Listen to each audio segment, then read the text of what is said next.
Welcome to Hood Champion Boxing and Sports. Man, I was getting ready to go to bed, but it just doesn't stop, does it? So they have this alleged mob boss, Daniel Kinahan, out of the UAE, right?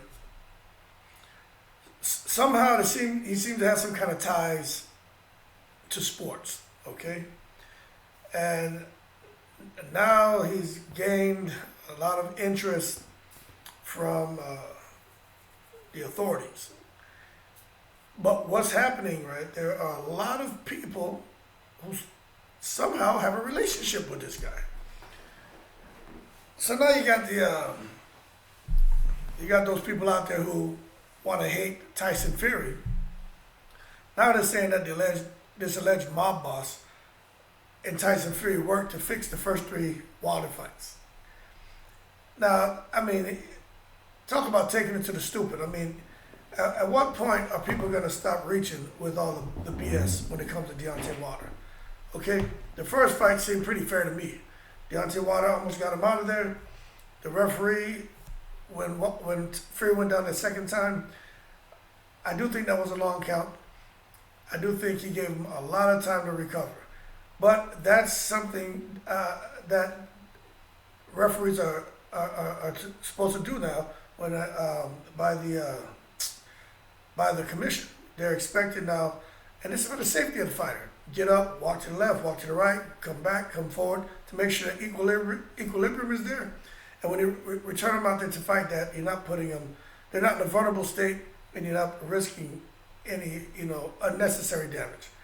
So the first fight to me didn't seem fixed.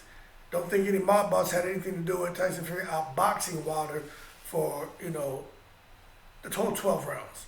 But Wilder had some good moments too, but nothing looked fishy, in my opinion.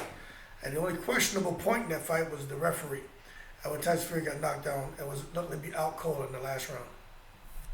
Okay, so going forward to the second fight, that's the one where everyone is really, reading threads and hearing people talk.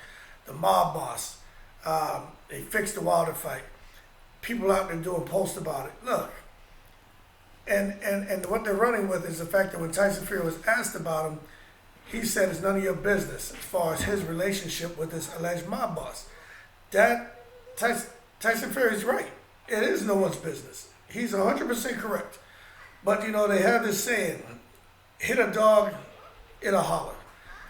And why isn't he talking? That's my thing. Talk. Explain the situation. Let him know what's going on. Hey, hold on one second. Chuko. Hey, I have my son in here. Hey. Plug it up. There you go. See? I don't edit anything because I'm human. I got little ones.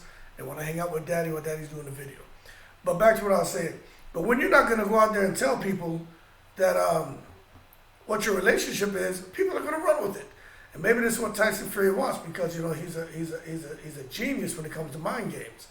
But at the same time, people are saying that that's how Fury was able to cheat with those gloves. They paid off the commission. They paid off promoters. They weren't able to find the gloves now. When the padding was removed, they replaced the gloves that Tyson Fury actually used with fake gloves.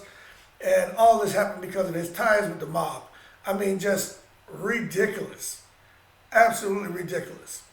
So I just don't get it. They even were talking about the training. Talking about Tyson Fury training with the egg weights in his glove is something that the mob recommended.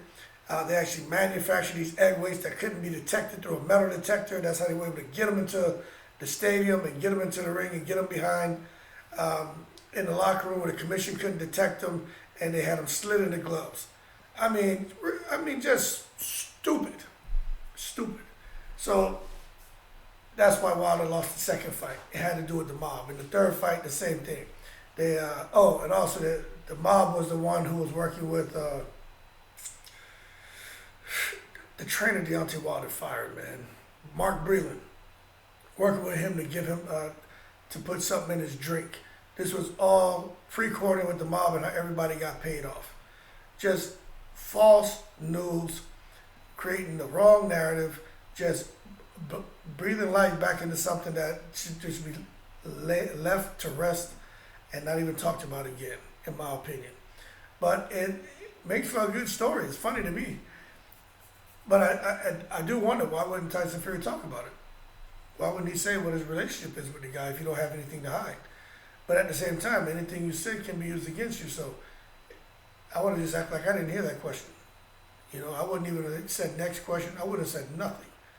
I wouldn't have showed no emotion. It's like I didn't, like you don't, like the person asking that question didn't exist. But hit a dog, hit a holler, man. So I guess we'll find out in the coming weeks and months exactly what's this guy's role with these athletes and if there's some fishy business going on. So that's the big thing right now with some of these bandwagoners who feel that, Wilder got robbed in the second fight and the first fight by the ref and then the third fight. And, I can kind of understand people feeling kind of way about the referee. I get it. Referee did his job, but I get it. The timing and everything, it does seem a little unfair. I get it. The second fight, I looked at that. The gloves looked a little questionable. I sparred a lot.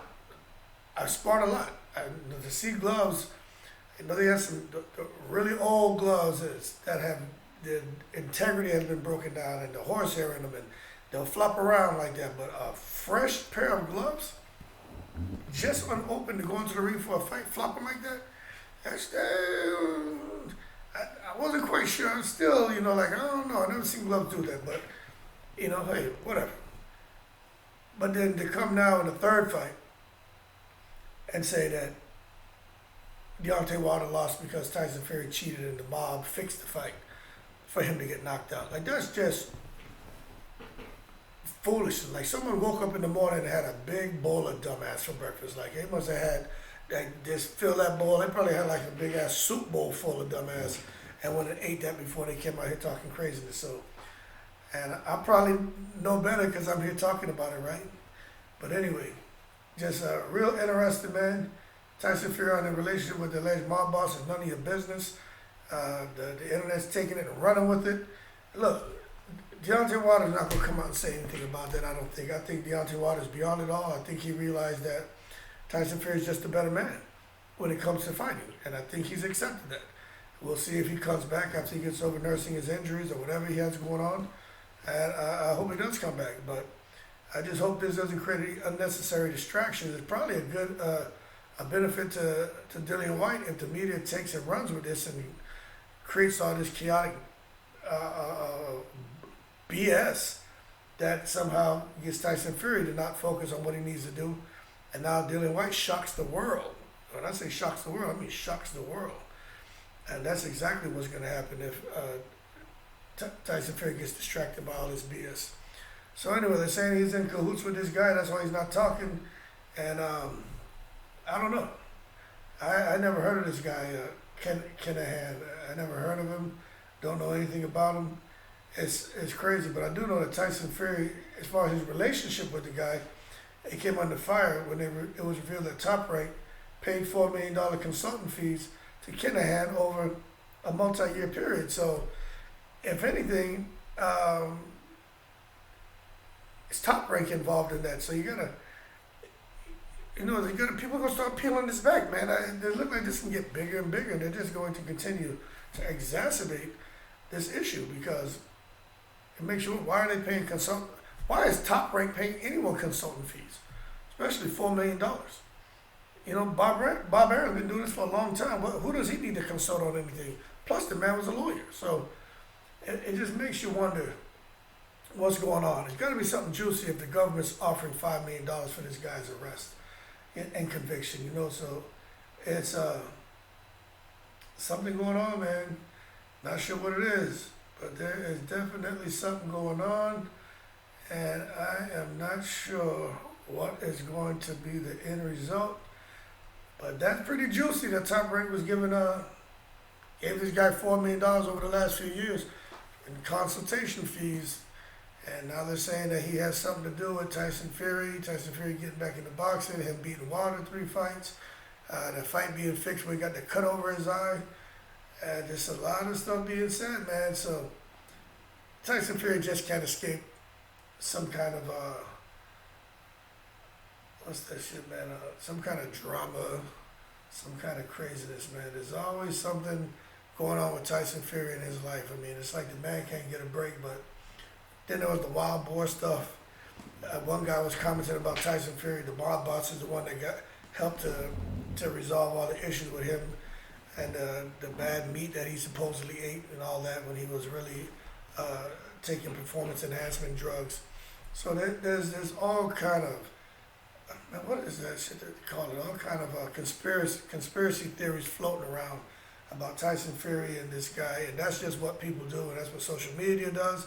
That's how I was able to get to you guys so quick and get to me so quick. So we'll see how all this develops. Me personally, man, I mean, he just doesn't strike me as that kind of guy. A lot of these guys don't strike me as that kind of guy. These boxers, man. I follow them a lot. I don't know them on a personal level. I mean, you don't never know what people are really like, but it just sounds really extreme. And I guess more to come. But in a nutshell, Tyson Fury, supposedly a connection with a mob boss. The guy was fixing fights, paying people off. They cheated.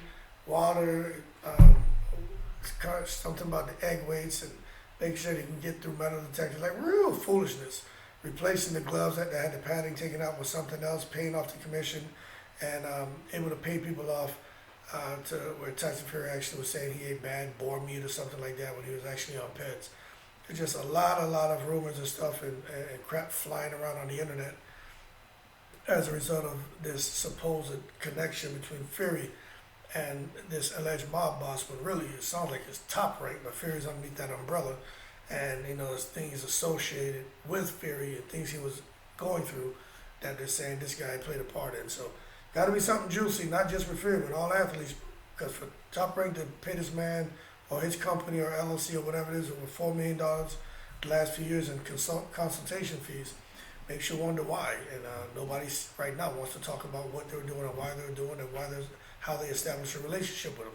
Everyone is now starting to distance themselves. Kind of like that guy Epstein, when his ass came up under that heat for those young girls. Donald Trump didn't know him. Bill Clinton didn't know him. All these famous Hollywood A-listers didn't know him. No one knew anything about him. And what happened to him? Got convicted and dead. Trust me, he didn't go in there and hang himself. They killed that man because they know if he would have talked, boy, so many people would have gone down. So many.